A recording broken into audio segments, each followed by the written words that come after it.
ఇక పెద్దపల్లి జిల్లా గోదావరి ఖనిలోని 11 ఇంక్లైన్ బొగ్గుగని దగ్గర తెలంగాణ బొగ్గుగని కార్మిక సంఘం ఆధ్వర్యంలో గేట్ మీటింగ్ నిర్వహించారు. ఈ కార్యక్రమానికి మాజీ ఎంపీ వివేక్ తో పాటు మంథని ఎమ్మెల్యే పుట్టా మధు, టీబీజీకేఎస్ నేతలు పాల్గొన్నారు.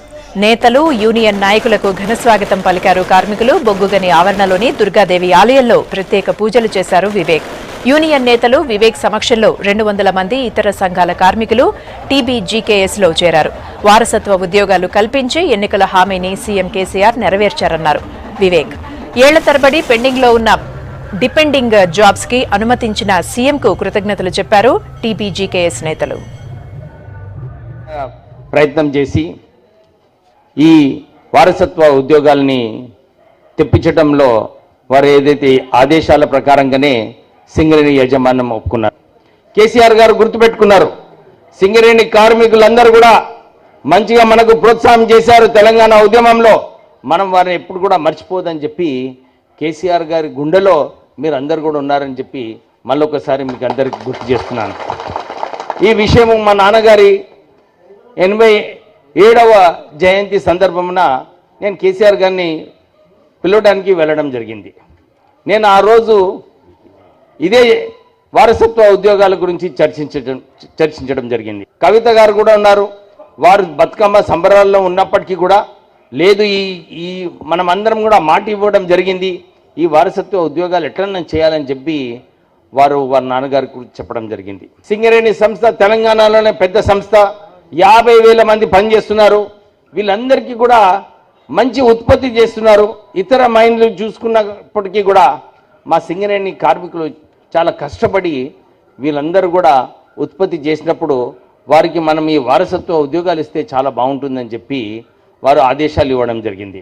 మనందరం కూడా జీవితకాలం మన కుటుంబ సభ్యులందరూ కూడా ఖచ్చితంగా గౌరవ ముఖ్యమంత్రి కేసీఆర్ గారిని గుర్తుపెట్టుకోవాల్సినటువంటి అవసరం ఉంది. మరిన్ని మంచి పనులు మనకు జరుగుతాయని చెప్తున్నాం. నాకు డాక్టర్ వివేక్ గారిని మాజీ పార్లమెంటు సభ్యులు చూసినప్పుడల్లా కాక గుర్తుకొస్తారు.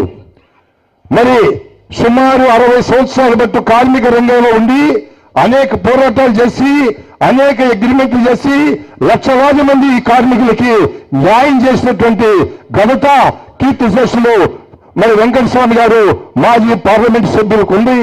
సింగరేణి కార్మికులు కూడా జీవితం ఉన్నంత వాళ్ళు గుర్తుంచుకోవాలి. ఎందుకంటే మంది 2 సార్లు బిఎఫ్ఆర్కి వెళ్ళింది. 3వసారి కనుక బిఎఫ్ఆర్కి వెళ్తే సింగరేణిలో ఉండేటువంటి బాయిలు కొన్ని మూతపడాయి. ఆనాడు కాక వెంకటస్వామి గారు సింగరేణి కార్మికులకు అండగా ఉంది. మళ్ళా ఒక్కసారి బిఎఫ్ఆర్కి వెళ్లకుండా చూసి సింగరేణికి కావలసినటువంటి డబ్బులు కూడా కేంద్రం నుంచి లోన్గా ఇప్పించినటువంటి ఘనత కాక వెంకటస్వామి గారితో నేను చెప్తున్నాం. అంతేకాదు పెన్షను భారతదేశ చరిత్రలో బొగ్గుగని కార్మికులకి ఎప్పుడు కూడా పెన్షన్ లేదు. 1998వ సంవత్సరంలో బొగ్గుగని కార్మికులకి రిటైర్ అయిన తర్వాత పెన్షన్ ఇచ్చేటువంటి సౌకర్యం చేసిన ఘనత కాక వెంకటస్వామి గారిదని మీ అందరికీ తెలుసు, గుర్తుంచుకోవాల్సిందిగా కోరుతున్నాం.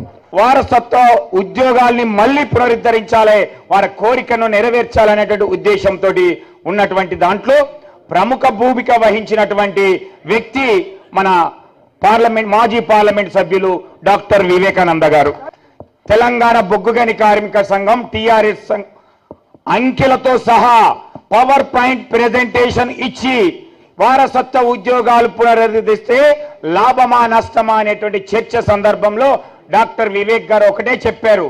ఈరోజు 10,000 మందికి ఈరోజు వారసత్వ ఉద్యోగాలు కోరుకుంటున్నట్లయితే 50-60 వేల జీతం ఉన్నదానికి బదులుగా 20-25 వేల జీతంతో నా కొడుకు అల్లుడు వచ్చినట్లయితే నీకు ఒక్కొక్క కార్మికునికి 25-30 వేలు మిగిలినట్లయితే 10,000 ఇంటూ 30,000 ఆ విధంగా సంవత్సరానికి వేసుకున్నట్లయితే 360 కోట్ల రూపాయలు సింగరేణి యాజమాన్యానికి వేతనాల రూపంలో మిగులుతాయి అని చెప్పినటువంటి సందర్భంలో అక్కడున్నటువంటి సిఎండి గారు మాట్లాడకుండా సీఎం గారు చెప్పినటువంటి ఆదేశాలను తూచా తప్పకుండా ప్రతి ఒక్కరికి ఉద్యోగ అవకాశం కల్పించాలని చెప్పిన దానికి కట్టుబడి త్వరలోనే విధి విధానాలను కూడా తయారు చేస్తుంది. మాట తప్పని మడమ తిప్పని వ్యక్తి కేసీఆర్ గారు అనేది మనందరికీ తెలిసినటువంటి విషయమే. అలాంటి 98 పెట్టినటువంటి వెంకట స్వామి గారు తీసుకొచ్చినటువంటి పెన్షన్ విధానంలో 3 ఏళ్లకు ఒక్కసారి సమీక్ష జరుపుకొని మార్పులు తీసుకురావాలనుకుంటే ఇప్పటి వరకు కూడా మార్పు తీసుకురానేటటువంటి ఒక్క పైస కూడా పెంచలేనటువంటి జాతీయ సంఘాలు ఈరోజు బావిల మీదకి వచ్చి మళ్ళీ చందాల పేరుతో దందాలు చేసే విధానానికి స్వస్తి పలికే విధంగా కార్మికులంతా బుద్ధి చెప్పాల్సినటువంటి